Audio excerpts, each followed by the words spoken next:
Welcome to The Freight Break with your host, Dan Lindsey, the podcast that cuts through the noise of the trucking industry. We're talking real conversations, real relationships, and real insight that keep the wheels turning. Hello, everyone. Welcome back to The Freight Break, the flagship podcast of the BCS Freight Network, Broker Carrier Summit, and BCS Media Group. We have a great show for you today. I know it's been a while since we've been on here with all of you, but it's been a very, very busy last couple of months since the BCS in Orlando. We're going to talk about all that. We're going to talk about 2026. We're going to talk about what the BCS has got in 26, as well as what's going to be going on in the industry in the next year. But before we do that, strap in. We have one final word this year from our headline sponsor, TIE Software. Meet TIE Software's workflow automation, built to help LTL and FTL freight brokers boost productivity. Use custom prompts to automate repetitive tasks like status updates, carrier changes, and shipment alerts right in the platform. Manage operations with automated scheduling, carrier management, and real-time updates. Workflow automation removes bottlenecks, freeing you up to grow your business. Best of all, it's easy to set up and use. No coding or tech skills required. Choose your workflows and TIE does the rest. Book a demo today and see how TIE makes efficiency happen. All right, I'm super excited today. I have joining me in the Freight Break studio, the one and only Charles Gracey and the one and only Paul Gibson, fresh into the BCS. How are you doing, gentlemen? Moving fast and breaking shit. That is what we do. That's the vibe. You know, I remember starting, I started and I was like, oh, everything moves fast. I'm like, hell yeah, that's my pace. And then I realized like, oh, you start Monday, you know, it was like, you start Monday, we'll pick you up. And I thought it was like, you know, hey. But no, it turns out it wasn't like a pickup. It was like a, hey, you start Monday, we'll come by and pick you up. And like when you came to pick me up, metaphorically, the truck never stopped. I had to like run and jump on it as it was going. Yeah. And I'm here for it, actually. Paul is along for the proverbial ride. Oh yeah. The freight industry never stops, Paul. That's why. Yeah, well, Dan's just trying to keep up with things. Oh, we move fast here. I think Paul started at 8 o'clock Central. I think by 8:03, I had already scheduled 3 meetings with him.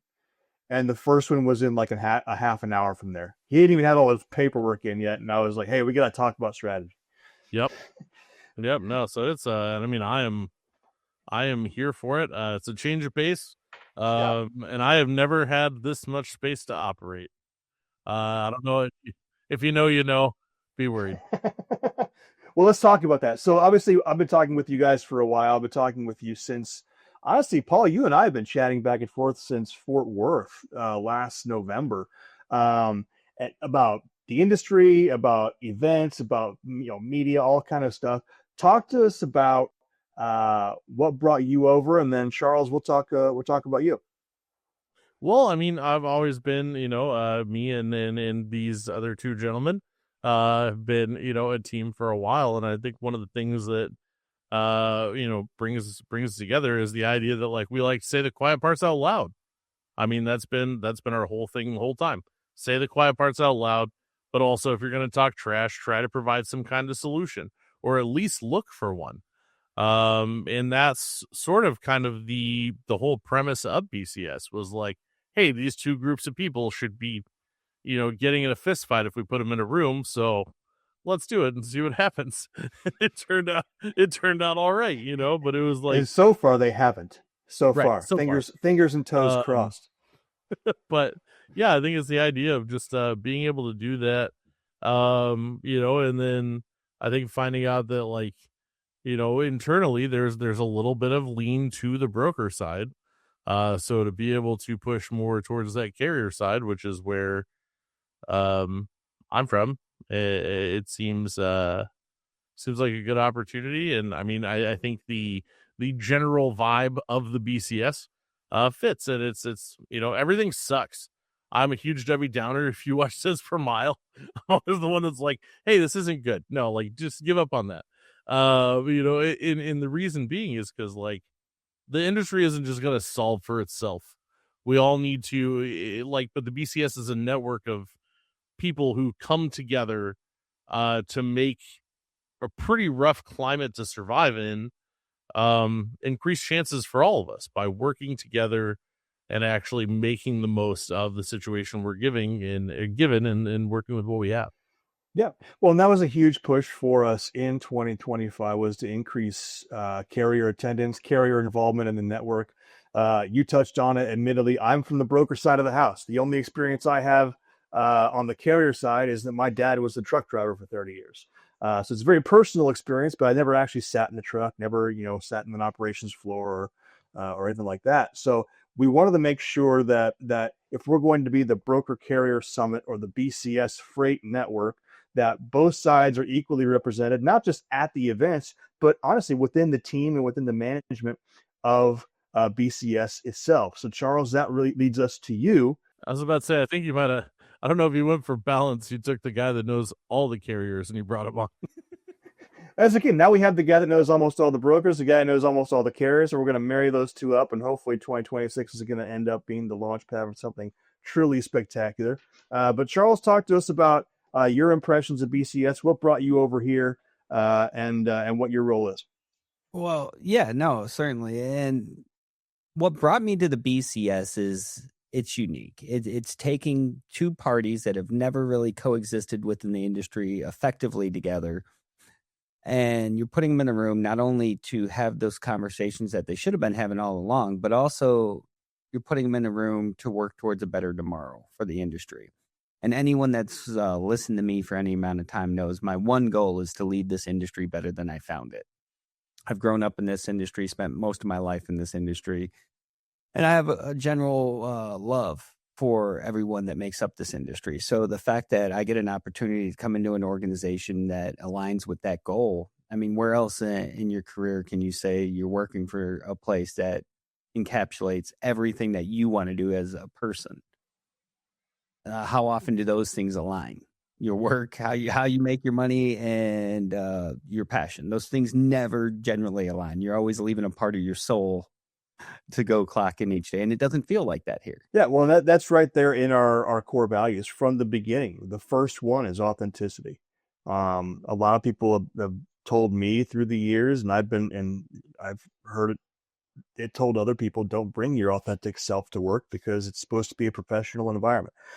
I don't like that. I don't appreciate that. I think if you don't bring your authentic self to everything you do, it's a form of dishonesty. And there's enough dishonesty going on between brokers and carriers, even the legitimate ones. So if we're going to take away from the dishonesty in the industry and inject some honesty, I think it starts with authenticity.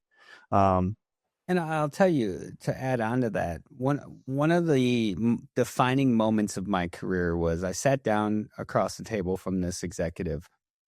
We were coming out of a conference, and it was my first encounter with this individual. And we sat down, and he's like, "You're the relationship guy." I was known for being the relationship guy. And he's like, "Yeah, that's you." And I'm like, "Yeah, that's me." He's like, "Those can't scale or be monetized." It was in that very moment that I knew that the foreseeable future of my career was going to suck. And I knew I never wanted to be like that. I knew I never wanted to feel like that. And I definitely knew that there was a better way. So that's been the premise of my foundation. That's been the premise of what I've set out to do. I never wanted to fall in that trap. I never wanted to be complacent or take for granted the people that make up this amazing industry. And the one shortcoming I had is I've worked every position in freight except being a broker. So like that is foreign to me. I've heard their stories. I've seen their memes. And it just never quite resonated with me because I came from the other side of it. So I really look forward to, I think the most exciting part of this is outside of bringing the carrier and driver's voice to the conversation, I look forward to hearing more about what their struggles are, what those trials and tribulations consist of, and trying to better understand it in a method to try to communicate the two sides better and form a better tomorrow. Like I'm super excited to sit down and talk to brokers, and I can't say I've ever said that in my life. True words. Yeah, well, and that's one of the consistent things that we've heard and seen throughout the life of the BCS up to date, is that people have been in the industry for a long time, whether it's a few years or a few decades, and they see a lot of the challenges, they see a lot of the problems that are happening, and those are the people who actually end up going out and start solving the problems. because we've seen how the industry does work. We've seen the inconsistencies. We've seen the inefficiencies. We've seen the poor ways in which we all operate with each other. And I think a lot of people in our age and even a little younger are kind of fed up with that. And we want to make we want to enjoy the industry that we work in. We want everybody else who works with us to enjoy working with us. There's a lifestyle satisfaction that we're all searching for. So yeah, I'm super excited to have you guys on board. We have a lot of things to talk about today. So let's go ahead and jump into a review of BCS Orlando. This is both your third BCS. What impressions did you walk away with? I would say number one, it was bigger. They get bigger every time. So I think what's unique about this event and this movement is the passion and the people behind it. The people drive the passion, and the passion drives the movement. And when you look at Orlando, actually, let's just go back even further. You look at Dallas, I didn't know what to expect. Go to Indy, I had expectations, and it blew them out of the water. Walking into Orlando thinking, I know this, it's my third one, I'm a pro. Completely different. And my role was different at Orlando. I was the MC. So I got to see it from a completely different vantage point. I got to help steer the people towards having those conversations, checking out the meaningful content, and kind of eliminating the wallflower effect, promoting people to go talk to someone that they might not know. It was incredibly impressive how much momentum that this thing continues to display year over year, event over event. And I think that's the most encouraging part of being part of this now is I don't see a limit on it. I don't see a governor being put on this. Every time it's new faces, it keeps growing based on everything that I'm seeing. Kansas City, we're going to blow the top off that place. I'm super excited about what's going to happen in Kansas City. I'm not going to give anything away on this episode today, but we have some pretty cool things planned for Kansas City. Well, I mean, Kansas City by itself is just incredible. You're welcome. I live here. Real talk, you want to talk about authentic and intentional, like, it's not the best market out there. And there's a lot of people who are limiting travel. And I mean, you look at a lot of other things that people typically travel to, they're not getting bigger. In fact, like those events some of them are getting notably smaller. They're shrinking. It's cold out there. And right. And so this, like, the amount of people, the attendance of the BCS going up consistently every time, and just the extent of like what's available. And the most interesting thing that I think expands it is the types of people that show up, like the amount of brokers and carriers, but from like different places in the industry. I think it's important to emphasize the other category with the technology and et cetera. A lot of people were like, hey, this is a weird time to change a job. And I was like, I know, but like, I am so confident in this effort that I was like, this makes sense. Yeah. One of the coolest things that I've seen within the BCS throughout the entire progression and evolution of it so far, that I am confident will continue, is that there's not been, that I can tell, one face or one person who has, been the focal point of the BCS. It's been very intentional. It was even intentional at our loaded and rolling party in Orlando. We rented out the House of Blues, and the thing that we did was, instead of we had a band, we brought a band in, but what we also did was we opened the floor up to anyone in the industry with a musical ability. Why? One, because that was promised to be extremely entertaining. Okay, that was whether they were good, bad, or ugly, it was going to be entertaining. It was going to be fun. But also, we wanted to intentionally put the focus on who the rock stars in the industry are. It's not me. It's not, the people who get on stage at 10 different events throughout the year or whatever. It's not necessarily the leaders of organizations. It's you. It's the driver. It's the broker. It's the ops manager. It's the dispatcher. those people are the rock stars of the industry. And I think that piece, we continually shift the focus away from, what's Dan doing or what's, the BCS team doing to what are our people doing in the industry. That's one of the reasons I think it's really caught fire. When I think to add to that, what's truly impressive is not only you're bringing together all these different groups within the industry, but it's also the network of partners that we have backing the movement. I mean, those are really the unsung heroes that they keep buying into the movement. They keep acknowledging the value proposition of this movement. And to your point, it is not one person here that drives this. It is a group. It is a movement. It's the people that are partners. It's the people that are attendees. It's the people that are engaging in the content. No matter what your contribution is to the movement, it is a valued contribution and it's making a difference. And where else can you say that? I mean, I go to conferences all the time. And to Paul's point, conferences are shrinking. It's been a painful year out there. And to further drive that home, BCS didn't shrink. And it wasn't all vendors paying to be there. It was attendees, it was carriers, it was shippers, it was brokers, it was technology. I mean, it was a very diverse group. Each side was equally represented. And that's something that's pretty unique in itself. Usually there's always one side, like vendors, that dominate a conference, and that's just not what happens at the BCS. Well, to that point, our average vendor attendance at the BCS is between 15 and 25%. I've been to conferences where and this is not the knock on vendors, it's not the knock on other events at all. It's just the reality of these types of events. I've been to conferences where the vendor attendance is over 55, 60%. So some are almost 80% or over 80%. It's like walking a gauntlet. You're getting absolutely harassed and being sold, and it removes the value proposition of the attendance.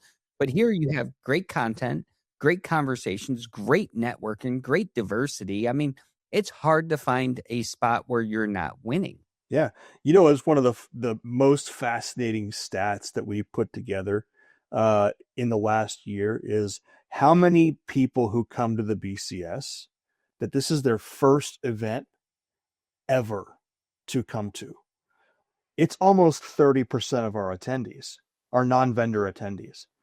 So the brokers and carriers that are coming to the BCS, they're not the ones that you normally see on the conference circuit. They don't have time to go to 10, 12, 15 different shows a year. They're out there hustling. They're out there grinding. They're small to mid-sized companies. They have to be extremely intentional about the time and the dollars they give attention to. And so for them to come to an event like this, one, it's super humbling. It's super honoring for them to come to our event, but also that's a level of responsibility that we take to not waste their time. There's a lot of people that call themselves a network. Everybody talks about networking and stuff like that, but it actually feels like a network. It's actually like a common, kind of like we had, Dan, one of our first conversations after I got employed, we had maybe, had a little to drink. And it was after the first KC meetup, for the freight thing, because the BCS. Were you in a banana costume? No. Okay. But we got into talking about a few different, ideologies and stuff like that. But it really is like, and not to continue to go down my Debbie Downer stuff, but like this situation in transportation, the state of it, if you want to fix anything, you got to fix 5 other things first, right? It's a pile of Band-Aids. And it's interesting to find a group of people, kind of like Charles mentioned earlier, like a group of people that are kind of fed up with it. Mm-hmm. It's like this in a productive way. Yeah. And this environment isn't really built for most people to survive. It's built for, like a few, whether that's up top or, whether it's the bad actors, and so it's the idea of like the only way that you're really going to see any sort of change or anything is if you get a solid group of people together who all want to work together in unison to make a better transportation industry. And the BCS feels the closest thing to that I personally have ever experienced. Yeah. And that's one of the reasons why last year we started rolling out this idea of the BCS network. And I'm going to use that, Paul, to segue into what's going to be going on in the future, in the near future, 2026, because it's coming up on us. We're only a few days away from the ball dropping and everybody restarting their books, and January 1 will be upon us. So let me backtrack a little bit. Last year at the Fort Worth event, we actually launched the BCS Freight Network. And we didn't really know. This is one of the odd things about the BCS is when we launch things, a lot of times we don't know. Most times we don't know how it's going to be received. And a lot of what we do is built on the faith that the market knows what it wants and what it doesn't. And if it wants it, it will tell us. If it doesn't want it, it will also tell us. And so we launched the BCS Freight Network with the idea of having a networking platform throughout the year for brokers and carriers. That has evolved quite a bit over the last 16 months. As we put it together, we've redone our website. It's also turned into a content platform. And so as we roll into 2026, let's talk specifically with you two about from a content perspective, from a network perspective, what can people expect from the BCS? Well, I think you can expect you to be busy, Dan. So I'd imagine, there's a couple people that could probably handle that. I think so. But not Charles, though, because Charles has other things going on, because Charles is also going to be busy. If there's one thing about the BCS is that we are always busy. So yes. So let's take this opportunity to roll that up. Yeah. So the Freight Breaks get a facelift, and it's gonna be me and Josh. Yeah, it is. I'm actually working on some stuff right now while we're recording this. Multitasking is what I'm doing right now. That's why you get the big bucks. Yeah. So then, so that should be fun. But then the other thing too is that podcasts. Everybody has a podcast. Everybody has everybody. And it used to be like, oh, content is king, and then it was convenient because you have a podcast, and then you just have that, and then you just cut clips of the podcast. Well, I think, theoretically, and Dan pointed out, it's what the market wants, but I'm pretty sure the idea is to start rolling out more actual content, whether it's educational, informative, and actually a little bit of entertainment. So I'm pretty excited to show off what that looks like. If you know any of the work that me and Josh have done previously on that side, this could get really, really fun. And I'm interested to see who is willing and wants to be a part of it. Yeah. So two things to sum up what Paul just said. So for those of you who are regular listeners and watchers of the Freight Break, you are no longer going to see this face that was made for radio. You are going to see two other faces that were very much made for radio. Dang. Wow. Hey, at least I look good in green. I'm working on it. Yeah, it's all right. I had to. Paul and Josh are going to be taking over the Freight Break for the foreseeable future, and they're going to be rolling out different kinds of content, different conversations than the ones that I've had over the last year. I'm super excited for them to give them a platform to do this, and I can't wait to see what they come up with. Yeah, so we're going to be very much leaning into content. Not just content for the sake of content either, because a lot of people just produce content just to have a continual presence.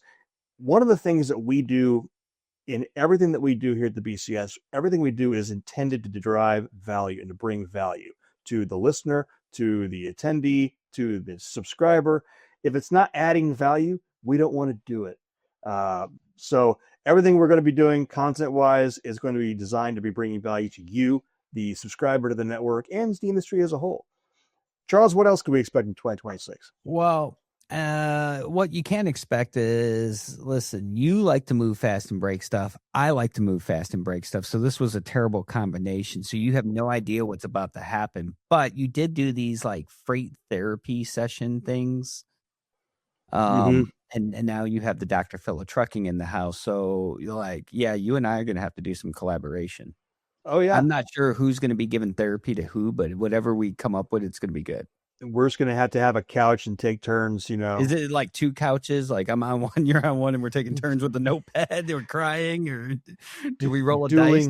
dueling couches. I don't know. Maybe. What you can look forward to is we are growing, and part of growth is isolating what the industry needs. And depending on who you're talking to, what groups you're talking about, the needs change. That's the one unique thing about the BCS. We sit in the seat where we're able to service all sides. And one of the things I'm looking most forward to is being the EVP at the BCS is connecting those dots and bringing it all together, being that anchor for all of it.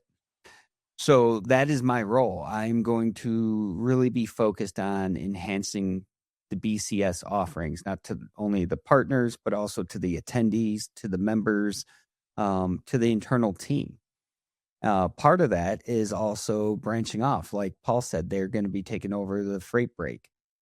That was very intentional. That was a decision. Typically, you're used to seeing my face glued on everything. It is not. At the BCS, I'm super thrilled. It has nothing to do with me.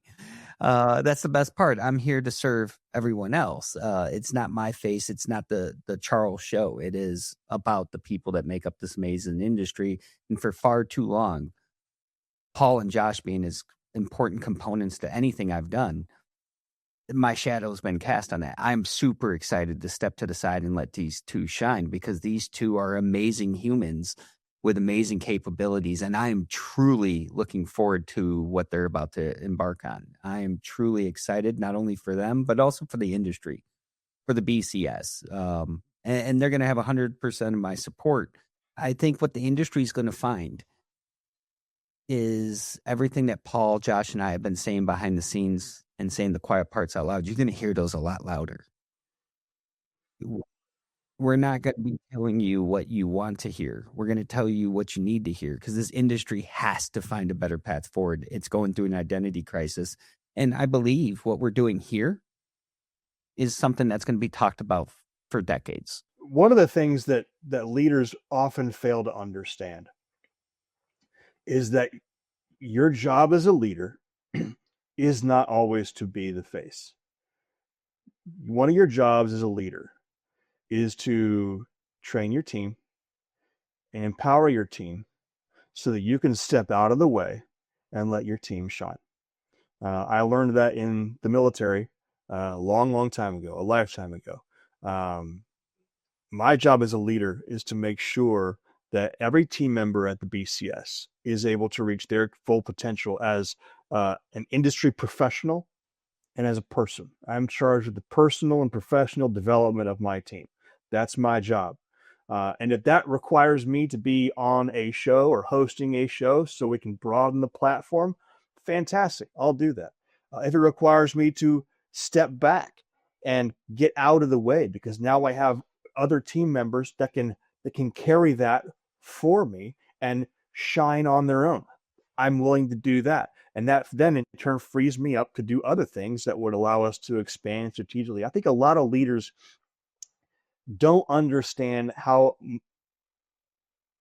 they hamstring themselves by not being willing to be humble and get out of the way.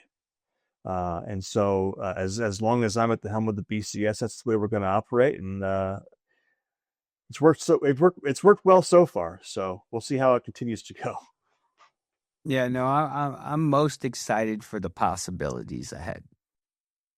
I see the talent behind the team that's here. I see the passion behind the network that's supporting this movement.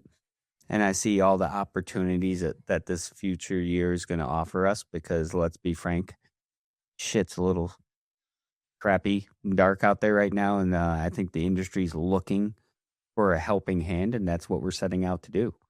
This is the place where deals are done. This is the place where you get to meet people that have the same passion and authenticity behind their actions as the people showing up already.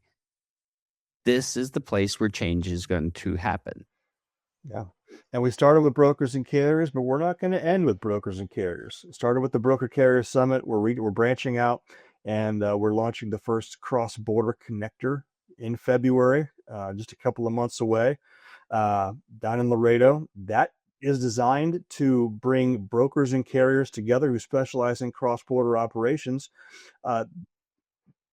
It's astonishing to me how infrequently those two sides of the house get together. and to network and to collaborate in person. So cross-border connector is a focus of ours.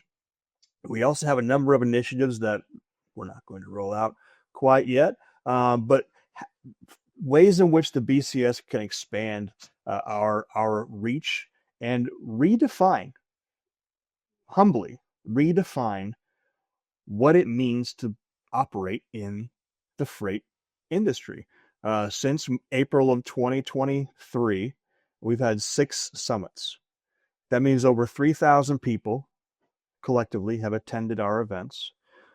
Since we relaunched the BCS Freight Network in August of this year, just 5 months ago, we have over 2,400 subscribers to the BCS Freight Network. We've expanded from 1 event a year to 3 events a year. We have a couple podcasts now. We have she's not on the show with us today, but Danielle Spinelli, the fraud girl, hosted Tell Me Everything. She's one of our hosts as well. We're going to be branching out into different arenas in this industry and putting the BCS stamp of approval on them. I'm really excited to see what's ahead. I want to add something to this, but got to get closer to the mic because I think this part is very important. Okay. Here we go. Let me talk to you. We are being very intentional.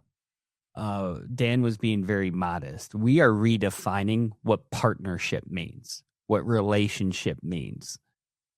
That, if you hear nothing else out of anything I've said, partnerships and relationships are the emphasis on everything that we're doing here. So if you're looking at attending an event, whether it's the cross-border connector, Kansas City or Dallas, and you should want to attend all of those, but should you only have to be unlucky enough to pick one, no matter which one you're at, that's what you're going to see.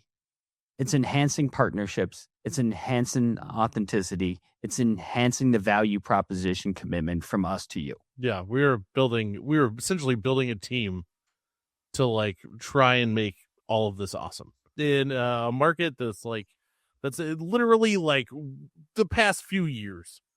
All you've ever heard me talk about, most of all you've ever heard how Charles awesome talk everything about, is. right, is that things aren't great, and but how do we fix it and find solutions? And a lot of that has evolved into this. This is what we collectively, as a group of people who have been complaining, trying to find solutions at the same time, and being critical, not because we hate everything or because we want to cause controversy. We're controversy. We are critical because we love this industry, and that's why we want to find solutions. And I'll be honest, if you look at the way that we all eventually ended up here, this feels like a potential solution that's better than any other one that we found to hopefully collectively take at least a segment of this industry and move it in the right direction. And for those of you who are in Tampa at our Tampa Summit in the fall of 23, you'll remember me saying this.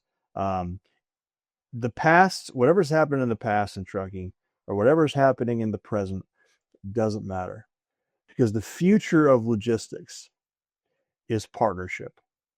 We've been saying that at the BCS for over 2 years now. The future of logistics is partnership. And the BCS is positioned to fundamentally redefine what partnership looks like in the industry. That's exciting. It's also terrifying. Let's just be honest. So there's a lot riding on that. But the future of logistics is partnership, and we look forward to leading that conversation with brokers, leading that conversation with carriers, with drivers, leading that conversation or having that conversation with organizations and associations and training companies and tech vendors of all sorts. We look forward to being right in that messy middle of conversation, not just disrupting the conversation, right? Disrupting it's an overused word. That's Charles's job. Our job is not just to disrupt. Our job is to reorient, and that's what we're positioned to do, and that's what I see in the future for BCS. Yeah, you don't have to break the industry more than it's already broken. I mean, sometimes you do. No, you just that's know. where this balance thing that we got going on here works. I like that. I like you don't have to disrupt it. I actually like that. It's broken, so you just got to redirect it in the right direction and call out the people who are trying to block that. Yeah, I mean, one thing's for sure: if you're a bad actor, you're going to have a terrible time with what's ahead. Awful time. If you're not out for the industry's betterment, just leave. I mean, you don't have to. It's gonna be or stay and enjoy what's about to happen, but I doubt you're going to enjoy it. If you're not in this for the people that make up this fantastic industry, your time's up. Like, there is no more filters on the bad actors. Like, we're going to be calling our shots. You're going to see them coming. And listen, if you're in it for the right reasons, you're going to love what's coming next. If you're in it for partnerships, if you're in it for people, if you're in it for making deals that make sense, if you're in it for the betterment of the industry tomorrow, you're going to love what's up ahead. But if you're not, just sit back. Your time's up. You've done enough. We don't need you for this part. You know, if we do our job right in a couple of years, you will be a distant memory on the far forgotten horizon of logistics. So, one more piece that we forgot to talk about: BCS newsletter. We've been talking about it for probably about a year now, about putting it together. I know we had some early iterations back around February, March, May, maybe something in August. I don't remember. We tried it a couple of times. We just didn't have the manpower or the resources to do it. Now we do. So talk to us about the BCS newsletter. When will the first initial newsletter drop, and what can we expect from it? The week of January 6th is the official drop. What you can expect from it is it's going to be a whole lot of awesome combined into one email newsletter. So you should definitely go to the BCS Freight Network, sign up, enroll in communications, because we're going to have a carrier column. We're going to have a broker column.